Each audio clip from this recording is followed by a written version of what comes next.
Oh, good evening, folks. I hope you're well. And thanks for the kind comments. Keep them coming. That's great. And if you haven't already done so, please subscribe. Um, Relatively brief video tonight because I'm pretty tired, but I think it's an important topic. And I didn't really know what to call it, so I'll decide on that when I finish doing this. But I think that a lot of people that are listening to this will quite possibly relate to it.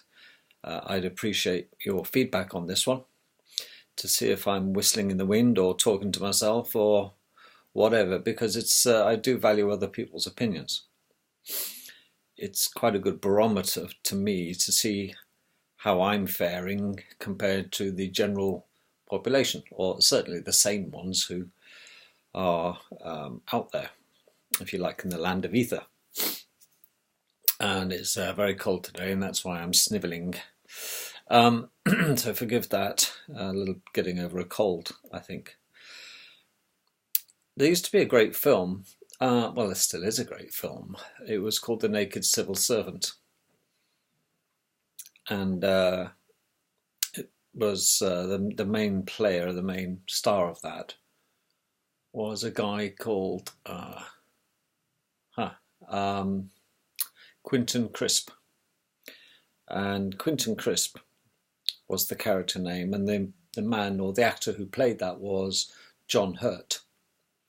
And anybody who watches John Hurt will know he's got a wonderful, wonderful voice. He's a terrific actor. And the film talks about the life and times of a male homosexual in the 40s, 50s, 60s. And it traces Quentin Crisp's, one of the original camp gays, openly camp gays. Now, many people will know that declaring yourself a homosexual, an open homosexual, in the 40s, 50s, 60s, even 70s, you were prone to being beaten up for being a puff. There was no niceties about it, because even medicine at that time thought that homosexuality was a mental illness and treated people who were homosexual with drugs, potentially in psychiatric hospitals for being benders, all sorts of horrible phrases for these people. It seemed to be okay that women were lesbian. That was all very hush-hush, and it was quite it's okay then. But when men, macho men, suddenly declared their open love for another man, that was a big no-no, especially if the men, those suffering from homosexuality or those tendencies, would dress in appropriate clothing, gay clothing, if you like, this word gay. They started to eventually sanitize it, didn't they? But I digress a little. But one of the big things during this biographical film that Quentin Crisp was narrating, he was talking about his general housekeeping duties, apart from his other sexual adventures, with he actually had to turn to male prostitution to survive, because there was no Department of Local Employment, there was no DOLQ or anything like that. That's what it stands for, DOLE, Department of Local Employment, unemployment benefits. You had to live by your wits, and he was selling his ass, basically, quite frankly, literally, to survive as a male prostitute. And his clients were many, many varied. Obviously, a lot of upper-class male clients would secretly visit Quentin, and often politicians. What a strange thing, eh? Well, fancy that, some politicians being, secret homosexuals, even though they were married too, with children. They would still visit Quentin Crisp, and he would be very, very discreet, of course. But Quentin Crisp often got beat up, as did most gay men who were caught being openly gay in London, by bunches of thugs. and it was very much frowned upon. But one of the statements that Quentin was talking about in his tour of his house, or his bedsit if you like, was that there was an inordinate amount of dust. And he made a statement saying, and I'll never forget this when I watched this film, and I urge you to watch it. He said, well, it's pointless dusting because, well, we're all surrounded by dust. We breathe it in. It comes around at us from all directions. And he says the amazing thing is, here's a tip. He says if you don't dust for 3 days in your home, it doesn't seem to get any worse then. And I must attest to that being true. Because, you know, when I was single, I thought I'd give it a go and not dust my furniture for 3 days or maybe a week. And first few days I thought to myself, oops, it looks like it's getting a bit dusty.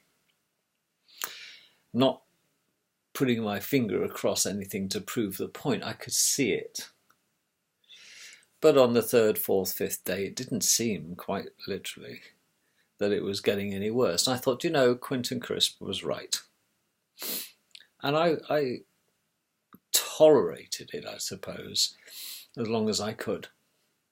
It didn't stop me feeling manky and dirty. It just proved a point to me that, well, it is rather futile dusting because you know it's going to happen again. We are like King Canute trying to push the tide back every time, aren't we, by dusting? And that's, I thought about this because it does seem a fruitless task. It's a constant battle, is to keep abreast of dusting. And there's many inventions out there. There's air ionizers that keep the dust down. Well, that just, you know, expedites the problem of it settling, quite frankly. But we do breathe a lot of this crap in, of course, which is detritus out there that we breathe in the streets and our homes. But the point I want to make is that many, many, many things we do in our life seem on the face of it, well, when you analyse them, they seem logical until you analyse them, and then you think, what a complete waste of bloody time. And that is oh so true. Apart from our keeping ourselves neat and tidy and hygienic, you know, there are many things we do by habit that are overall we do by tradition because it's always been done like that. I mean, even now I iron my shirts, although I do put a cardigan on or a jumper. And I think, well, why do I iron my shirts? Well, now I'm married and my wife takes over that role because I like ironing, actually. Must confess I find it quite cathartic, but I iron my complete shirt. But there were times in my life that I would find it unnecessary to iron shirts. I would just basically iron the collar and maybe the sleeves because they're the only two visible things that people would make comment about if they were turned up or a bit scruffy. But some purists out there will iron their underpants and they will iron their socks. Believe it or not, there are people out there that do this. And there's much ado about nothing, I think. We tend to do silly things like this all the time when you consider that I would say a high percentage of what we do in our lives bears repeating it, but it's unnecessary. And it's almost traditional that we waste our time doing these stupid things. And it's all about pride and appearance and all this sort of stuff. Well, we try to impress the Joneses, don't we? And then you get into a state of, well, you start to neglect these things because you think, why bother? And then you get yourself into a state and then you think, oh, I must do this. And we put ourselves under pressure. Well, the house is a bit of a tip. The car needs cleaning. That's another one. Look at the state of the thing. We've got to wash our car, and in a couple of days' time it's going to be covered in crap again. And I've got to hoover the car, another stupid exercise. But we do, don't we? We have these things we have to do in life that are real burdensome. And we spend a lot of our time, which is precious, we can't repeat it and get it back, doing mundane, necessary / unnecessary things just in case it gets worse. And then what would the neighbours say? Because we care very much about what our friends and family think. And it is very similar, I got to thinking, about the times that I was at school. All this guff that they would make us learn. And in the school I went to, it was maths and English were compulsory. No getting out of that, my old son. But then you would do biology, physics, chemistry, geography, history, religious education, all this other guff.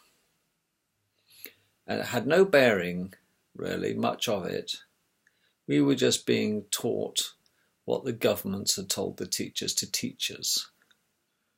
And we were taught just at silly little levels, really. And most of it was unnecessary. And why should I clutter up? I used to sit there thinking, why do I need to know all this crap? Really, why am I wasting my time as I gaze out the window looking at sheep in the field, which I often thought had a better life than I did, especially in summer, being stuck in a hot classroom. But why am I being taught this shit? Why am I having to copy pages 6, 7 and 8 directly out of a book into another book I call my exercise book? Yes, exercise book. I thought it was such an asinine thing to do. Why can't I just have the book? I'll read the book and I'll bring it back. But no, I have to copy it. But not only these bastards got grip of you for the best proportion of the day when you're awake and attentive, you then get you with homework. When do they let the kids go? Because you've got to do this homework. Well, and if you don't do it, woe betide you. And such is the education system, where they control you almost 24/7. And if you haven't done your homework, you fret about it. I remember crying in the morning at breakfast because I knew what was coming my way, the cane or a rap across the hand with a strap. Yes, when I hadn't done my homework, and my parents would get letters. You know, little Johnny hasn't done his homework for 3 weeks consecutively, and it was sick of telling him, well, we're going to expel him and all this sort of thing. It wasn't expellable offence, but it was embarrassment. And I used to argue with the teachers and say, what is the point? Why? Well, you tell me. You give me. I mean, even I was a rebel with a cause, quite frankly. Never mind James Dean. But I used to wonder why. Doing homework. Why did I have to learn this crap? It has no interest to me. Religious education, having to talk about the Bible and writing homework for religious education and English literature.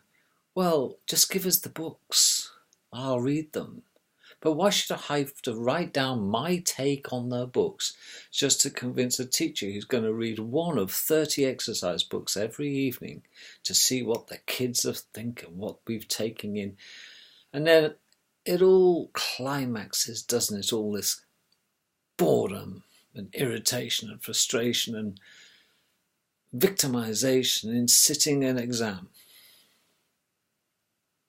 And then you're out of it, gone.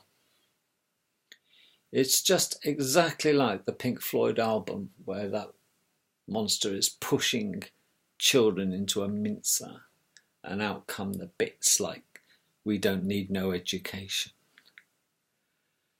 Because I thought of Quentin Crisp, I thought most of what I do at school is just like Quentin Crisp, dusting his house. And all I'm doing at school is dusting my bloody house. By doing this time in, day out, day in, day out. And I must confess, it's all geared towards getting me on the hamster wheel. And most of us are on this hamster wheel. We can't wait to leave school. The best, in hindsight, they were and have been the best times of my life, many times. But it wasn't the academic side of school that I enjoyed. It was the comradeship and misery loves company amongst my mates. And we hanker, don't we, as adults, hanker back. I had schools that I went to, and I went to boarding schools as well. I had schools that I hated from day one, and my opinion of them never changed. And then I moved schools because I was a transient forces brat being moved around. And some schools I went to, I didn't want to leave. I absolutely adored being at school. Not to learn, though, because I was a rebel with a cause. I knew what I wanted. I knew what I liked. I liked maths, English, chemistry, physics, biology, and the rest they could stick up their jacksie. Oh, and I like music.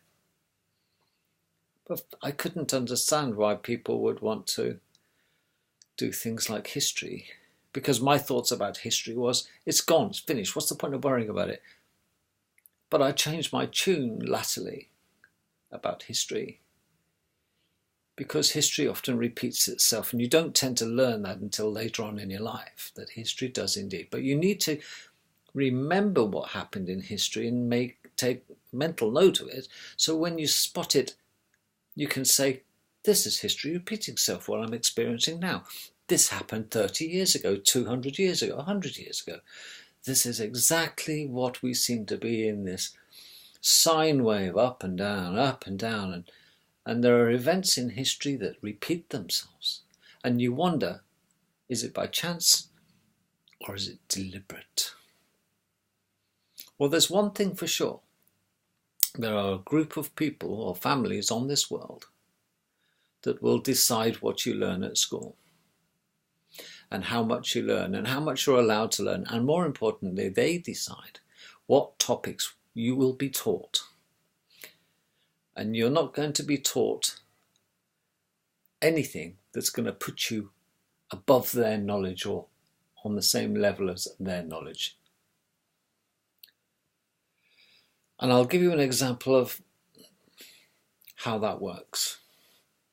A friend of mine did this, and it demonstrated exactly what I'm trying to get across to you about I've never been a great fan of teachers.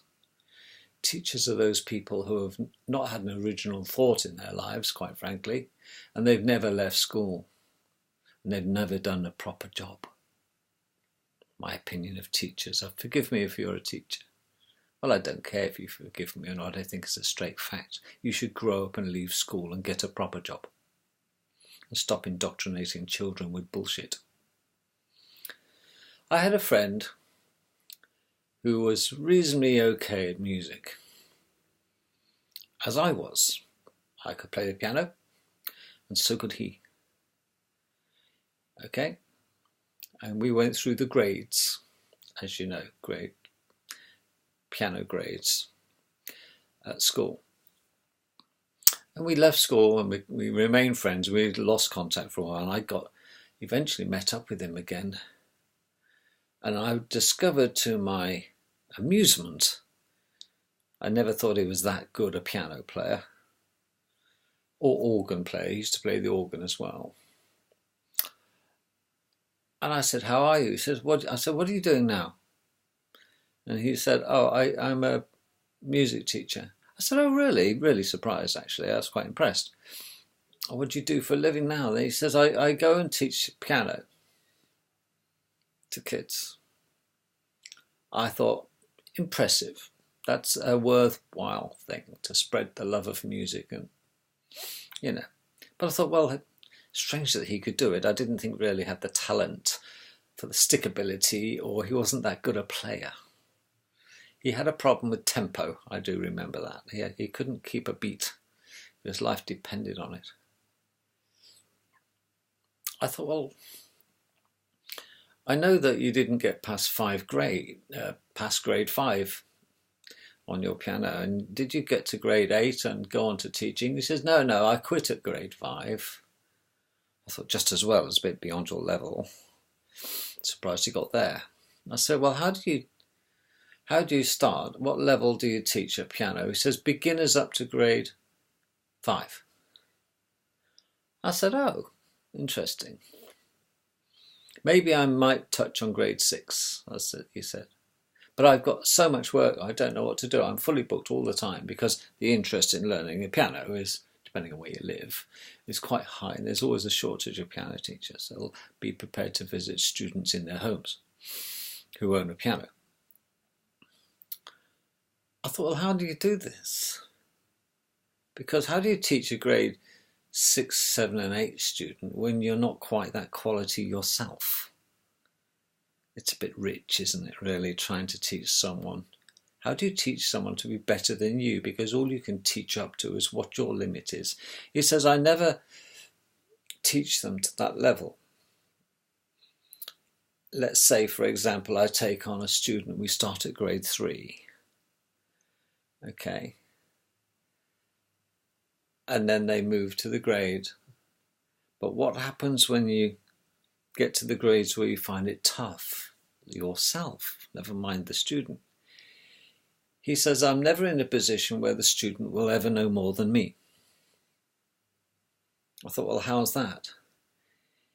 He said, before I have a lesson and teach them a lesson, I'll go and learn what it is that I have to learn in order to convey it to them during the lesson. That's cheating, isn't it? I'll say that again. Let's assume you're grade 5 and you're working on grade 6, and I can't do any more than grade 5 because I'm too thick and not talented enough. I will spend maybe extra time on myself to know what I'm going to teach you. Because you can only teach somebody exactly what you can do. You can't teach them to be better than you.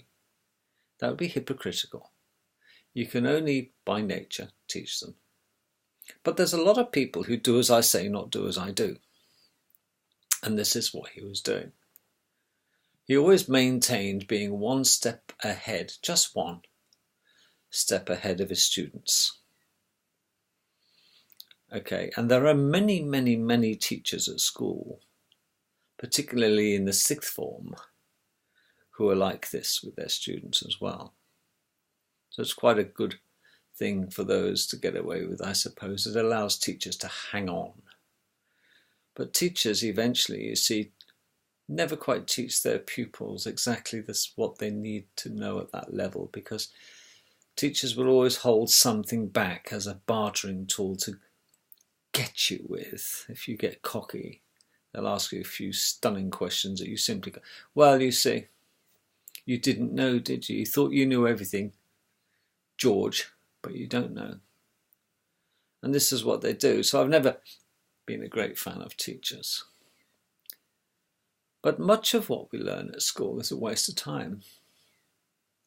And since our life is basically a journey from a point in time at A all to Z, and it's this journey, think about how much time you spend, literally spend, waste, doing things that are not constructive. We spend time doing work, and it's rather strange. I could never quite understand why it was that the most wonderful part of a day is between 7 in the morning and maybe 5 at night, 5 in the evening. That time of day when you're wide awake, maybe. The sun's out, the birds are singing, and it's light, and you're having fun, you've got all the energy. You start to wane towards the evening, don't you, on the wind down, and then you go to sleep, and then you probably wake up. It's 5 or 6 o'clock and get your breakfast. And why is it that society, the system, captures our day and takes control and makes it a necessity that human beings in our Western world have to work and spend and waste such a lot of time doing things that are wholly non-productive? oh, we have to go to work, we have to, because they don't want the animals on the farm sitting around thinking. And that's what most of us don't do. We haven't got time to think half the time. We've got to worry. That's the only thinking time I do, is thinking about the bills. Like many people. Worrying has cost my health. I lose my job, I lose my house, I lose my home, I lose everything. We are so geared towards living a life of worry and desperation, isn't it? Wondering about such trivia, and we fret about trivia. And we spend 40, 50 years doing this, 60 years doing this. And then we'll die and get put in a box. So I was often thinking, am I depressed, or am I just aware? And am I bipolar? Do I go through periods of depression? I have days that I'm wholly peed off, and there's no accounting for it. I don't know why. But I know, probably subconsciously, I think I awoke to the con when I was very young. And everything I've done since I was very young, even to this current day, I've realised it's been a conspiracy to take control of my life and steal my life and enjoyment of what should be an enjoyable time out of my life by forcing me and obliging me to have to give up the most valuable asset I have, is my time, doing insane things just to get through. What a sad state of affairs. We've got to get through life, as though it's a stigma, as though it's like walking through glue. And it's the same. Most people live a life of quiet desperation. And it ain't the money.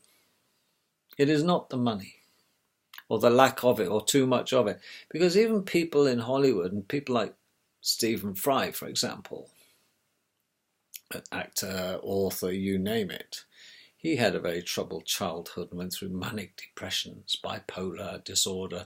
It's a huge problem for society. It's this quiet illness that nobody wants to talk about, depression. There's various levels and depths that we fall into. There's black holes of wondering what it's all about. The black hole that people fall into. I would defy anybody to say in their life that they've never been depressed. And I would also defy anyone to say they've never truly contemplated suicide at one point in their lives. And if they haven't, they've had a very, very, very, they're either in denial or they've had a very protected life. And they haven't been truly honest. Because it is rare indeed that a human will get from 0 to 70 without any personal tragedy. And it is how we handle these tragedies.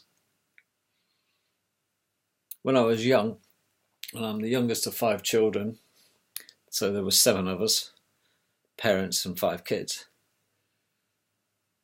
I wanted to die first. Out of all of us, I wanted to die first, yet I was the youngest. Because I don't think I could bear the pain of witnessing the death of anyone I loved within my brothers or my parents. And I used to discuss this with my father and mother. Don't be silly. It's a natural thing that parents will die before their children, we hope. And I say, no, I can't, you can't, that's a bit selfish. Because what about me? What about me? I don't think I could stand the pain, Mum, Dad, when you die. I would hate it. I'll kill myself. Don't be silly. Don't say things like that. And this is what we think as children. And as we grow older, one by one, pop, pop, pop, pop, pop. And you can see this when you look at old family albums. At one point, there's 7 of us in the photo. Flick forward a few years. Now there's 6 or 5 in the photo. A few more years. 3 of us left. A couple of more years. 2 or 1 left. And that's enough to get anybody depressed. But it's the way of the world. It's inevitable, isn't it? There's no escape. And that in itself is depressing.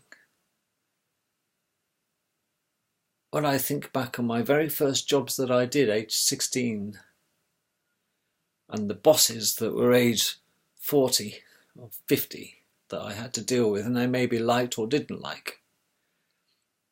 I even now, at my age, 57, I even think now, whether I like them or not, they're all dead.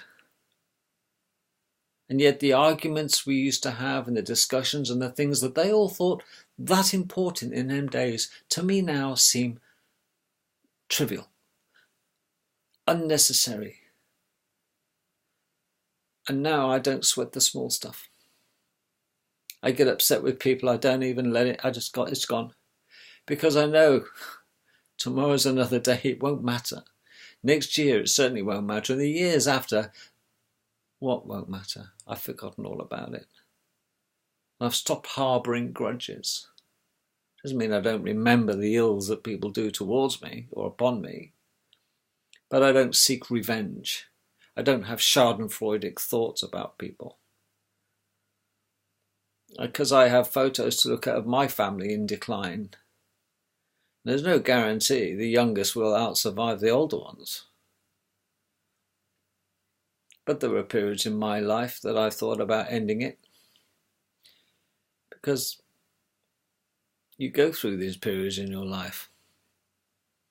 And I don't think in honesty that there's many people alive that are going through their lives that hadn't thought about it, if they're truly honest. And I don't see why such stigma is thrust upon people for even considering it. Oh my God, suicidal. Yes. Intelligent things are suicidal. Because they can make, if they're not mentally disturbed, why is it such a mental or to be considered mentally disturbed if you're considering suicide? It's a perfectly rational decision. I've simply had enough. Thanks very much. It's been nice. But I've had my fill. My job here for me, as far as I'm concerned, is complete. I've achieved exactly in life what I want to achieve. And I'm not going to hang around. It's bad enough. And a lot of people go through this. So I've never been a condemner of people who commit suicide. You would consider that to be such a selfish thing, you selfish bastard. But hang on. We all have to make our own lives decisions and stop letting other people dictate and decide for us. Because their expectation of being able to do so is selfish. No, I'll make my own mind up, thanks very much. But you see, the governments make it illegal for people to commit suicide, technically. Only because they have a vested interest in our survival and our working, so we pay them tax. And by us killing ourselves and committing suicide. You know, it's like we've walked into their house at Christmas and pissed on their kids if we commit suicide because we've removed one tax-paying unit away from their asset register. That's what it's about. How very dare you kill yourself? It's a selfish thing to do. It's not. It's self-love. For many people, it gives them the release from the drudgery. But it is still a beautiful world. I'm not encouraging anyone to top themselves. But what I would say is that I don't judge people who do as being selfish, even if they have children. Because the children, if they are taught properly and are guided properly, will realise that everybody has a choice, a right to a choice. So this is why I'm a firm believer in organisations like Dignitas, where you can go and check out with the full understanding and love and agreement and support of your family. Because some people, in the words of Vincent, are just too beautiful to be on this planet. There are some really gentle souls that have done it, been here, got the t-shirt and had enough. and now's their time. Because the prospect, and I can relate, and there's no way I'm doing it. They do say, well, life's precious when you got it, don't talk about it because every day is precious. No, it isn't. Every day living in pain, every day living in poverty and cold and isolation, with very, very lonely, with medical conditions, with tubes hanging out of you, with losing your dignity of having someone wipe your ass and wipe your mouth because you dribble and your teeth have fallen out and you're all... I don't want to outlive the young ones that I adore. I want to relieve myself of that pain, and everybody has a right for pain relief and escape. And I don't understand these people who oppose assisted suicides. I really don't. Who do we think we are doing such things? Who do those opponents think they are opposing assisted suicide? I value your opinions, because sometimes when I've wasted enough time in my life, I might just pop over to Holland, and I wouldn't make judgments on anybody who chooses to do it in any way they choose fit. But think about it, and then think about it some more. And for some people it's right, and other people it's a cry for help. But governments shouldn't have a say in this nonsense. I think I'll just carry on dusting for a while. Catch you tomorrow. Toodle-pip.